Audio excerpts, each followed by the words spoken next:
प्रभु यीशु मसीह के नाम को महिमा मिले। सबको जय मसीह की। आप सबका एक बार फिर से स्वागत है। पिछले दिनों में हमने बैप्टिज़्म पर स्टडी के तौर पर कुछ वीडियो बनाई थी, 4 पार्ट उसके बनाए थे, जिसमें हमने देखा कि बपतिस्मे के रिगार्डिंग बहुत सारे दुनिया में अलग अलग विचार हैं, अलग अलग तरीके हैं। हमने देखा कि बाइबल हमें किस तरह सिखाती है कि बपतिस्मा किस नाम में है, किस तरीके से है।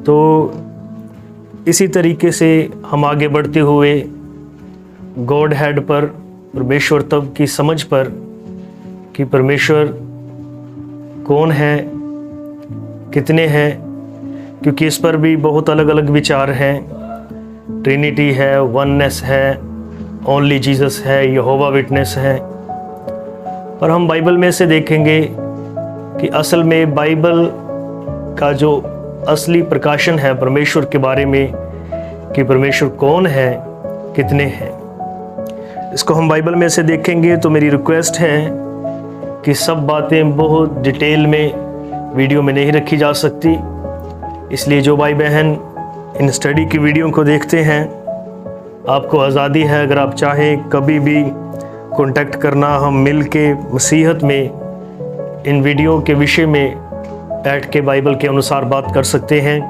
ताकि हम सब मिल के प्रभु के वचन की ठीक लाइन में रहें और वचन में आगे बढ़ सकें। तो हम देखते हैं कि गॉड हेड जो है, परमेश्वर तत्व का विषय बाइबल का महान विषय है। हम देखते हैं कि जैसे ट्रिनिटेरियन जो त्रिएकता में विश्वास रखते हैं, वो कहते हैं कि 3 परमेश्वर में 3 अलग अलग पर्सन हैं। और इसी तरह हम देखते हैं यहोवा विटनेस वाले हैं जो सिर्फ यहोवा को ही सब कुछ मानते हैं। और फिर ऐसे ओनली जीसस हैं जो कहते हैं कि यीशु ही सब कुछ है। और इस तरह से अलग अलग अपने अपने विचार हैं। पर असल में हमें बाइबल के अनुसार सही प्रकाशन की ज़रूरत है, ताकि हम परमेश्वर तत्व की सही समझ को देख सकें। प्रभु के नाम को महिमा मिले। तो हम अगर बाइबल में देखते हैं तो बाइबल के प्रकाशन के मुताबिक परमेश्वर ना तो 2 है, ना 3 है। बाइबल हमें बताती है कि एक ही परमेश्वर है, और पूरी बाइबल में उस एक परमेश्वर के 3 ऑफिस हैं। एक परमेश्वर ने 3 अलग अलग ऑफिसों में काम किया, पर वो परमेश्वर एक ही था। जब उस परमेश्वर ने अपने ऑफिस को चेंज किया, तो इससे बहुत बड़ी गलतफहमी कह सकते हैं, नासमझी कह सकते हैं, पूरी दुनिया में फैल गई। गलत सिद्धांतों को, गलत शिक्षाओं को मौका मिला बाइबल को के सही प्रकाशन को बिगाड़ने का। पर बाइबल हमेशा सही रास्ते पर खड़ा करती है जब हम बाइबल को पवित्र आत्मा के प्रकाशन के द्वारा देखते हैं। तो बाइबल हमें बताती है कि एक ही परमेश्वर है। जैसे हम व्यवस्था विवरण 6:4 पढ़ते हैं, तो यहाँ लिखा है, हे इस्राएल सुन, यहोवा हमारा परमेश्वर है, यहोवा एक ही है। मेरी आपसे विनती है कि आप इन आयतों पर बहुत ध्यान देना, नम्रता से, गंभीरता से इनको समझने की कोशिश करना कि बाइबल क्या कहती है। आमीन। तो हमने पढ़ा कि बाइबल व्यवस्था विवरण 6:4 में कह रही है, हे इज़राइल सुन, यहोवा पर हमारा परमेश्वर है, यहोवा एक ही है, 3 नहीं है।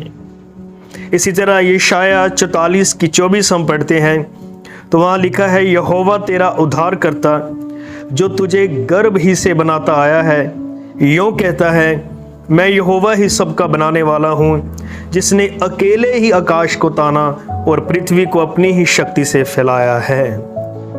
आमीन। यशायाह 44:8 मत डरो और ना बेईमान हो, क्या मैंने प्राचीन काल ही से ये बातें तुम्हें नहीं सुनाई और तुम पर प्रकट नहीं की? तुम मेरे साक्षी हो, क्या मुझे छोड़ कोई और परमेश्वर है? ये बात जो कह रहा है एक सिंगल पर्सन कह रहा है, क्या मुझे छोड़ कोई और परमेश्वर है? एक सिंगल पर्सन ये बात कर रहा है। फिर आगे लिखा है, नहीं मुझे छोड़ कोई चट्टान नहीं, मैं किसी और को नहीं जानता। सिर्फ एक ही परमेश्वर है और वो एक परमेश्वर कह रहा है कि क्या मुझे छोड़ कोई और परमेश्वर है। अब हम देखते हैं कि वो जो एक परमेश्वर है, बाइबल हमें बताती है कि पुराने नियम में वो उस एक परमेश्वर ने अपने आप को अलग अलग तरीके से, अलग अलग रूप में अपने आप को प्रकट किया। जैसे हम देखते हैं कि वो एक परमेश्वर ने अपने आप को आग के खंभे में अपने लोगों पर प्रकट किया, और बाइबल हमें बताती है कि उसने बादल के रूप में अपने आप को प्रकट किया। पर हम देखते हैं पुराने नियम में परमेश्वर के पास अब तक कोई भी शरीर फिजिकल बॉडी नहीं थी जब तक यीशु मसीह पैदा नहीं हुआ। वो जो एक परमेश्वर है, पुराने नियम में उसने अपने आप को आग के खंभे में प्रकट किया, बादल में प्रकट किया, पर अब तक उस परमेश्वर के पास ऐसी देह नहीं थी, शारीरिक देह नहीं थी, जब तक खुद यीशु मसीह पैदा नहीं हुआ। इसलिए हम देखते हैं यूहन्ना 1:18 में लिखा है, बड़े ध्यान से सुने, परमेश्वर को किसी ने कभी नहीं देखा, एक लौता पुत्र जो पिता की गोद में है उसी ने उसे प्रकट किया।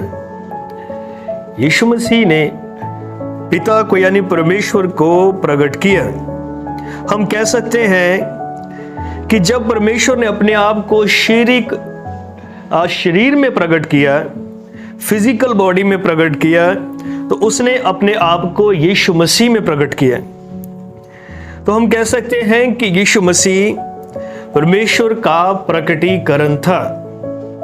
यीशु मसीह वो बॉडी थी जिसमें परमेश्वर ने अपने आप को प्रकट किया, शारीरिक देह में। तो यीशु मसीह कभी भी दूसरा खुदा नहीं था। यीशु मसीह कभी भी सेकंड पर्सन नहीं था। आमीन। इन आयतों को बड़े ध्यान से सुने। निर्गमन 20:3, तू मुझे छोड़ दूसरों को ईश्वर करके ना मानना। यशायाह 43:10, यहोवा की वाणी है कि तुम मेरे साक्षी हो और मेरे दास हो, जिन्हें मैंने इसलिए चुना है कि समझकर मेरी प्रतीति करो और ये जान लो कि मैं वही हूं। मुझसे पहले कोई ईश्वर ना हुआ और ना मेरे बाद कोई होगा। तो यीशु मसीह कोई दूसरा ईश्वर नहीं था। यशायाह 43:11, मैं ही यहोवा हूं और मुझे छोड़ कोई उद्धार करता नहीं। मैं ही यहोवा हूं और मेरे बगैर कोई दूसरा उद्धार करता नहीं है। तो इन आयतों में हम देखते हैं कि एक ही परमेश्वर है, वो ही उद्धार करता है, वो ही सृष्टि करता है। तो हम देखते हैं कि वो एक परमेश्वर कौन है। जब हम यूहन्ना रचित सुसमाचार 4:24 पढ़ते हैं तो यहां लिखा है, परमेश्वर आत्मा है और अवश्य है कि उसके भजन करने वाले आत्मा और सच्चाई से भजन करें। परमेश्वर आत्मा है। तो जब हम वापस जाते हैं, पीछे जाते हैं, तो तब उस समय में जाते हैं जब इस जहान में कोई तारा नहीं था, जब कोई सूरज नहीं था, चंद्रमा नहीं था, कोई गैलेक्सी नहीं थी। वो एलोहिम जो खुदा है, जो परमेश्वर है, उसके पास अनंत विचार थे। वो एलोहिम जो अपनी होंद या अपना अस्तित्व खुद रखने वाला, उसके पास अनंत विचार थे और उसके पास उसके अंदर महान गुण थे जिन्हें वो प्रकट करना चाहता था। जो एक परमेश्वर है, हम जानते हैं कि परमेश्वर की ना तो कोई शुरुआत है ना कोई अंत है, उसकी कभी किसी ने शुरुआत नहीं की। परमेश्वर अपना अस्तित्व खुद रखता है और उस अनंत परमेश्वर में आदि से और शुरुआत से ही, शुरुआत में हम बहुत पीछे जब जाते हैं तो उसके अंदर अनंत विचार थे, अनंत गुण थे, वो सब उसके अंदर थे और वो परमेश्वर इन गुणों को प्रकट करना चाहता था। इन गुणों को प्रकट करने के द्वारा परमेश्वर महिमा पाना चाहता था। अब वो परमेश्वर जो अनंत है, असीमित है, वो शुरू से लेके अंत तक हर एक चीज को जानता है, तभी तो वो परमेश्वर है। अब वो जो एलोहीम है, वो जो अनंत खुदा है,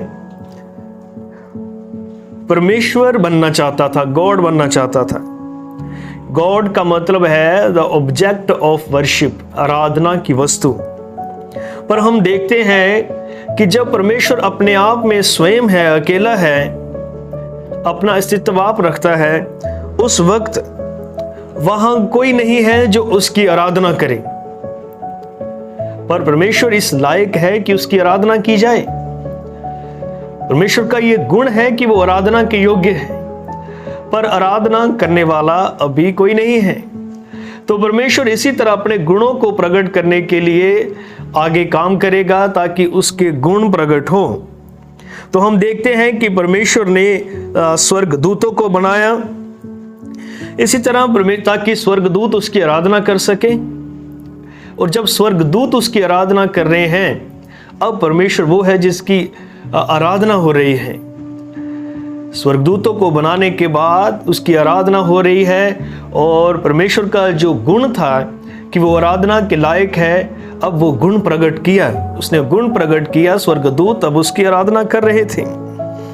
इसी तरह वो उस अनंत परमेश्वर में पिता होने का गुण है, पापों की क्षमा देने का गुण है, चंगा करने का गुण है। अगर ये सारे गुण उसमें पहले से नहीं है, तो फिर हम ये नहीं कह सकते कि ये गुण उसमें बाद में आए, क्योंकि वो परमेश्वर है और ये सारे गुण ऑलरेडी उसी में हैं। वो पिता है, वो सेवियर है, वो चंगाई देने वाला है, वो मुक्ति देने वाला है। पर इन सभी गुणों को प्रकट करने के लिए, अगर वो पिता है तो इस पिता वाले गुण को प्रकट करने के लिए बच्चे चाहिए। अगर वो चंगा करने वाला है तो उसका चंगाई का गुण प्रकट होने के लिए पहले बीमार चाहिए। अगर वो मुक्ति देने वाला है तो पहले पापी चाहिए जिनको वो मुक्ति दे सके और ये प्रकट कर सके कि वो मुक्ति देने वाला है। इसलिए उसे बच्चे चाहिए, कोई पापी भी होना चाहिए, पाप होना चाहिए, ताकि कोई पापी उस पाप में गिरे और फिर परमेश्वर उसे मुक्ति दे, उसे छुड़ाए और परमेश्वर प्रकट करे कि उसमें क्या गुण है। कोई बीमार होना चाहिए ताकि परमेश्वर अपने चंगा करने वाले गुण को प्रकट कर सके। और हम देखते हैं कि वो अनंत परमेश्वर जो सब कुछ जानता है, आदि से लेके अंत तक कोई भी बात उससे छिपी हुई नहीं है। आगे जो होगा, अनंतता तक जो भी है, सब परमेश्वर पहले से ही जानता है। और सब कुछ जानने के नाते वो जानता था कि किस तरह पाप आएगा, वो पहले से ही जानता था। तो परमेश्वर ने इसके लिए पहले से योजना भी ठहराई।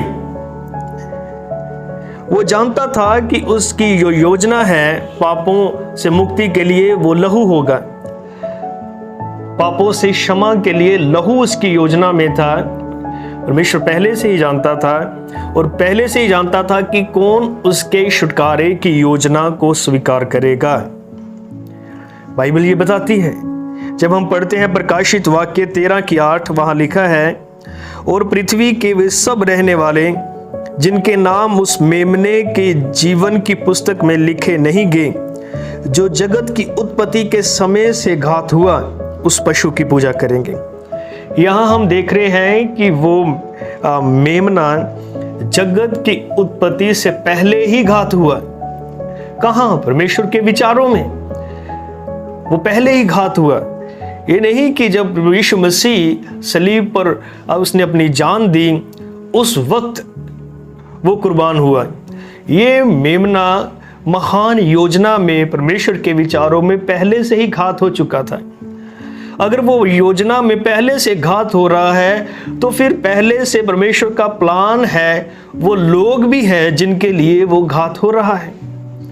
हम देखते हैं कि सब कुछ पहले से ही परमेश्वर के अंदर था। परमेश्वर ने अपने बचाने वाले गुण को प्रकट करने के लिए कुछ चाहिए था कि बीमार हो, कोई पाप में गिरे, ताकि परमेश्वर इन अपने गुणों को प्रकट कर सके। वो पहले से ही जानता था कि लहू जूरी होगा, लहू बहाया जाएगा, पाप का दाम चुकाने के लिए जूर ही लहू बहाया जाएगा और लहू के बिना पापों की क्षमा नहीं होगी। जैसे इब्रानियन 9:22 में लिखा है, और व्यवस्था के अनुसार प्राय सब वस्तुएं लहू के द्वारा शुद्ध की जाती हैं और बिना लहू बहाए क्षमा नहीं होती। ये योजना परमेश्वर ने पहले से ही ठहरा दी थी। पर हम देखते हैं कि वो परमेश्वर जो आत्मा है, आत्मा के रूप में परमेश्वर कभी भी इस योजना को पूरा नहीं कर सकता था, क्योंकि अगर वो अपने बचाने वाले गुण को प्रकट करना चाहता है तो किसी का पाप में गिरना जरूरी है, और फिर पाप में अगर कोई गिर रहा है तो लहू बहाया जाना जरूरी है। पर परमेश्वर तो आत्मा है और आत्मा वाले रूप में परमेश्वर लहू नहीं बहा सकता। इसलिए प्रभु को अपनी इस महान योजना को पूरा करने के लिए उसे शरीर चाहिए, क्योंकि हम देखते हैं कि कोई भी इस लायक नहीं था पूरे स्वर्ग में, ना स्वर्गदूत ना कोई और जो लहू बहा सके। सिर्फ परमेश्वर ही है जो ये काम कर सकता था। पर परमेश्वर आत्मा है और आत्मा लहू नहीं बहा सकता, इसलिए परमेश्वर को एक शरीर चाहिए। आमीन। एक ही वो बचाने वाला है, एक ही मुक्तिदाता है, उसे शरीर चाहिए ताकि इस योजना को पूरी कर सके। होशे की किताब 13:4 में लिखा है, मिस्र देश ही से मैं यहोवा तेरा परमेश्वर हूं, तू मुझे छोड़ किसी को परमेश्वर करके ना जानना, क्योंकि मेरे सिवा कोई तेरा उद्धार करता नहीं है। एक वो ही उद्धार करता है और वो ही उद्धार की योजना को पूरा कर सकता था। आमीन। सो परमेश्वर को अब एक पर्दा चाहिए, एक शरीर चाहिए जिसमें आके वो इस योजना को पूरा कर सके, जिसमें आके वो दाम चुका सके। हम देखते हैं परमेश्वर आत्मा है और 1 तिमोथियस 3:16 में लिखा है, और इसमें संदेह नहीं कि भक्ति का भेद गंभीर है, अर्थात वह जो शरीर में प्रकट हुआ। भक्ति का भेद गंभीर है, अर्थात वह जो शरीर में प्रकट हुआ। आमीन। आत्मा में धर्मी ठहरा, स्वर्गदूतों को दिखाई दिया, अन्य जातियों में उसका प्रचार हुआ, जगत में उस पर विश्वास किया गया और महिमा में ऊपर उठाया गया। हम देखते हैं परमेश्वर शरीर में कब प्रकट हुआ? वो शरीर में तब प्रकट हुआ जब यीशु मसीह एक औरत के द्वारा बिना सेक्स के, बिना संभोग के, बिना माँ बाप की इच्छाओं के यीशु मसीह जब पृथ्वी पर आया, उस वक्त परमेश्वर एक शरीर में प्रकट हुआ। आमीन। हम देखते हैं कि मरियम को किसी मर्द ने नहीं छुआ। वहां एक पुत्र को जन्म देने के लिए हीमोग्लोबिन, एग सेल, सब कुछ परमेश्वर ने खुद बनाए, खुद उनकी रचना की, क्योंकि वो महान परमेश्वर है जिसने बोलकर सब कुछ बनाया है, वो सब कुछ कर सकता है। उसी ने मरियम के अंदर एग सेल, हीमोग्लोबिन और सब कुछ जो एक बच्चे के जन्म के लिए चाहिए, बिना किसी मर्द के परमेश्वर ने खुद उन सब चीजों की रचना की, क्योंकि वो परमेश्वर है और वो सब कुछ कर सकता है। और हम देखते हैं अब प्रभु यीशु मसीह वो है जिसमें हम कह सकते हैं कि परमेश्वर प्रकट हुआ। यीशु मसीह वो देह है, यीशु मसीह वो शरीर है जिसमें होकर परमेश्वर अपनी योजना को पूरी करेगा। यीशु मसीह कोई सेकंड गॉड नहीं है, यीशु मसीह परमेश्वर की शारीरिक देह थी। प्रभु के नाम को महिमा मिले। हम देखते हैं कि वो परमेश्वर जो आत्मा है, उस आत्मा परमेश्वर ने इसी देह में वास किया जो देह मरियम की कोख में रची गई। प्रभु के नाम को महिमा मिले। और वो देह जो रची गई वो पुत्र कहलाई, और जो आत्मा ने उसमें वास किया वो पिता कहलाया। हम देखते हैं अब कोई दूसरा खुदा नहीं बना, एक ही परमेश्वर है जिसने अपने आप को एक पर्दे में छिपाया। परमेश्वर को एक शरीर चाहिए था, पवित्र देह चाहिए थी। उस आत्मा परमेश्वर ने पवित्र देह मरियम की कोख में तैयार की अपने उस महान योजना को पूरा करने के लिए। इसीलिए तो यूहन्ना 10:30 में यीशु मसीह ने कहा, मैं और पिता एक हैं। क्या हम नहीं देखते जब यीशु मसीह ने बपतिस्मा लिया, मत्ती 3:17 के मुताबिक स्वर्ग से आवाज आई, ये मेरा प्रिय पुत्र है जिसमें रह के मैं खुश हूं। This is my beloved son in whom I am well pleased, in whom जिसमें रह के मैं प्रसन्न हूं। और यूहन्ना 14:8 फिलिप्पुस ने उससे कहा, हे प्रभु पिता को हमें दिखा दे, यही हमारे लिए बहुत है। यूहन्ना 14:9 यीशु ने उससे कहा, हे फिलिप्पुस मैं इतने दिन से तुम्हारे साथ हूं और क्या तू मुझे नहीं जानता? जिसने मुझे देखा है उसने पिता को देखा है। तू क्यों कहता है कि पिता को हमें दिखा? यीशु मसीह ने ऐसा क्यों कहा? क्योंकि अब वो पिता जो है, जो आत्मा परमेश्वर है, अब उस देह में थी। प्रभु यीशु मसीह जो कर रहा था उसने खुद कहा, ये मैं नहीं, पिता मुझ में होके अपने कामों को कर रहा है। पिता अपने पुत्र के अंदर था। प्रभु के नाम को महिमा मिली। इसलिए तो उसे इमानुएल कहा गया, जिसका मतलब है परमेश्वर हमारे साथ। इसीलिए पौलुस ने कुलुसियों 2:9 में कहा, क्योंकि उसमें, यीशु मसीह में, क्योंकि उसमें ईश्वर तत्व की सारी परिपूर्णता सदैव वास करती है। यीशु मसीह में परमेश्वरताई की, ईश्वर तत्व की सारी परिपूर्णता सदैव वास करती है। प्रभु के पवित्र नाम को महिमा मिले। इन बातों पर विचार करें। हम देखते हैं कि उस एक परमेश्वर के 3 डिस्पेंसेशन थे बाइबल में, यानी 3 प्रबंध थे या 3 ऑफिस हम कह सकते हैं, जिसमें होके उस एक परमेश्वर ने काम किया।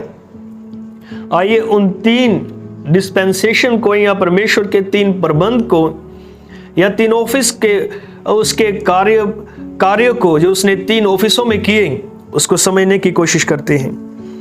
इफिसियों 4:6 में लिखा है, और सबका एक ही परमेश्वर और पिता है, सबका एक ही परमेश्वर और पिता है, जो सबके ऊपर और सबके मध्य में और सब में है। एक ही परमेश्वर,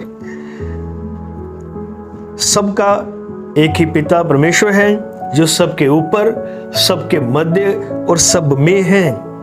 ये उस एक परमेश्वर के 3 डिस्पेंसेशन हैं, 3 प्रबंध हैं, सबके ऊपर, सबके मध्य और सबके अंदर।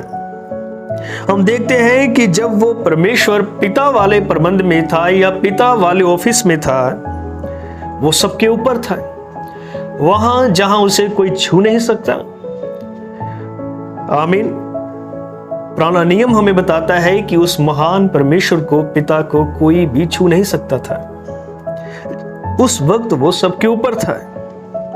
और हम जब देखते हैं कि जब वो ही परमेश्वर पुत्र वाले प्रबंध में आया अपने दूसरे ऑफिस में, यशायाह 9:6 को पूरा करते हुए, जहां लिखा है यशायाह 9:6, क्योंकि हमारे लिए एक बालक उत्पन्न हुआ।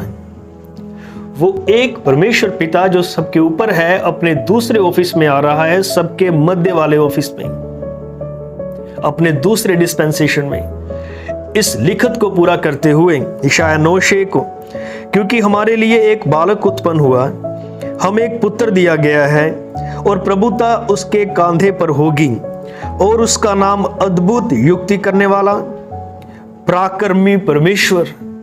आमीन। अद्भुत युक्ति करने वाला पराक्रमी परमेश्वर पुत्र पैदा हो रहा है, और उसका नाम क्या कहलाया जाएगा? पराक्रमी परमेश्वर, अनंत काल का पिता, और शांति का राजकुमार रखा जाएगा।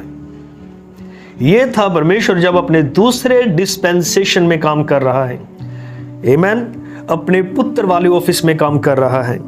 यशाया 53:5 वर्स। परंतु वह कौन?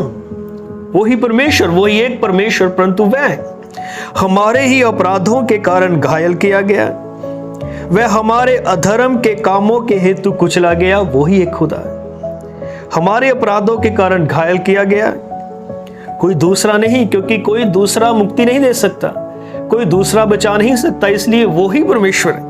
हमारे ही अपराधों के कारण घायल किया गया, वह हमारे अधर्म के कामों के हेतु कुचला गया है, हमारी ही शांति के लिए उस पर ताड़ना पड़ी कि उसके कोड़े खाने से हम चंगे हो जाएं। परमेश्वर देह में आके इस महान योजना को पूरा कर रहा था, वो एक ही परमेश्वर है। लेकिन हम देखते हैं कि जब वो अपने दूसरे ऑफिस में आता है तो लोग समझ रहे शायद दूसरा खुदा आ गया है, यहां परमेश्वरताई का दूसरा पर्सन आया है, पर वो ही खुदा अब शरीर में होकर काम कर रहा है। क्योंकि हमने पहली आयत ये पढ़ी, यहोवा हमारा परमेश्वर एक ही यहोवा है। उसका पहला डिस्पेंसेशन परमेश्वर सबके ऊपर, दूसरा डिस्पेंसेशन परमेश्वर, वही परमेश्वर सबके मध्य में। अब उसका तीसरा डिस्पेंसेशन, तीसरा प्रबंध, तीसरा ऑफिस सब में। आमीन। प्रभु यीशु मसीह का वही आत्मा जब कलीसिया में आता है तो ये परमेश्वर का तीसरा डिस्पेंसेशन है। सुनिए यीशु मसीह ने क्या कहा यूहन्ना 14:16 में। उसने कहा, और मैं पिता से विनती करूंगा और वह तुम्हें एक और सहायक देगा कि वह सर्वदा तुम्हारे साथ रहे। देखिए लोग क्या सोचते हैं कि जो पिता था वो स्वर्ग में था, उसने दूसरी चेयर से उठा के अपने पुत्र को भेज दिया, और जब पुत्र स्वर्ग में उठाया गया तो तीसरा पर्सन पवित्र आत्मा भेज दिया गया। पर अब इस आयत को ध्यान से सुने, यूहन्ना 16:7। तो भी मैं तुमसे सच कहता हूं कि मेरा जाना तुम्हारे लिए अच्छा है, क्योंकि यदि मैं ना जाऊं तो वह सहायक तुम्हारे पास ना आएगा, परंतु यदि मैं जाऊंगा तो उसे तुम्हारे पास भेज दूंगा।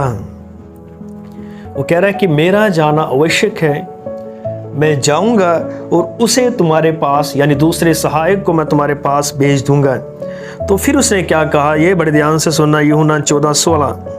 उसने कहा, और मैं पिता से विनती करूंगा और वह तुम्हें एक और सहायक देगा कि वह सर्वदा तुम्हारे साथ रहे, अर्थात सत्य का आत्मा, जिसे संसार ग्रहण नहीं कर सकता, क्योंकि वह ना उसे देखता है और ना उसे जानता है।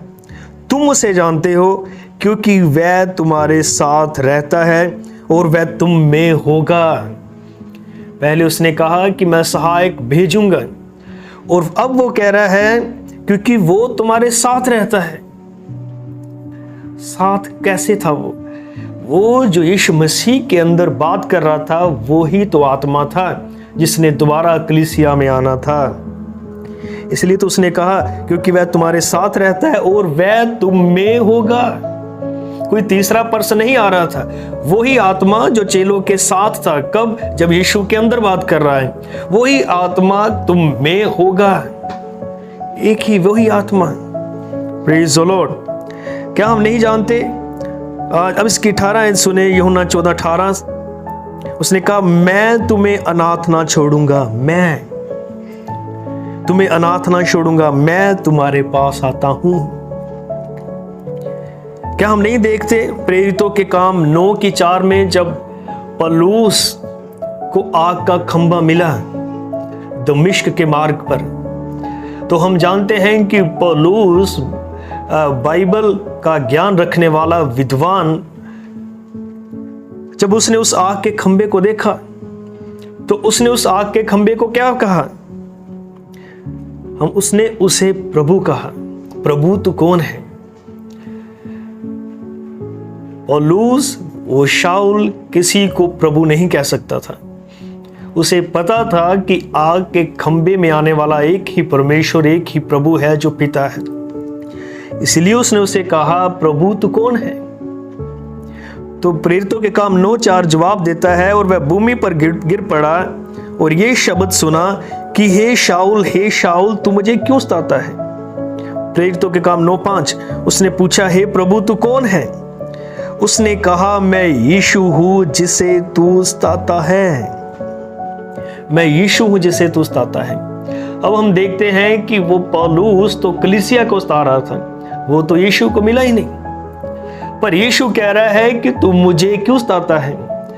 क्योंकि जो कलीसिया में था वो यीशु ही था, आत्मा के रूप में।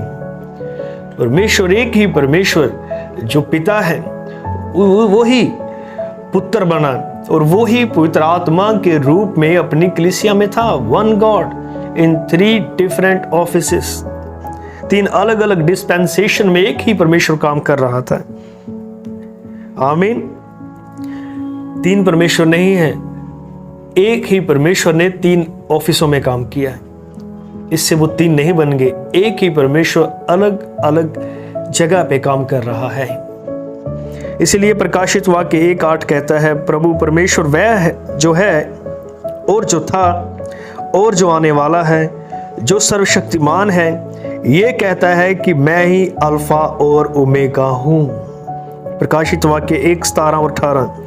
जब मैंने उसे देखा तो उसके पैरों पर मुर्दा सा गिर पड़ा और उसने मुझ पर अपना दाहिना हाथ रखकर ये कहा कि मत डर, मैं प्रथम और अंतिम और जीवता हूँ। मैं मर गया था और अब देख, मैं युगानुयुग जीवता हूँ और मृत्यु और अधोलोक की कुंजियाँ मेरे ही पास हैं। प्रभु के नाम को महिमा मिले। प्रभु आपको आशीष दे। इसका अगला हिस्सा हम दूसरे पार्ट में देखेंगे।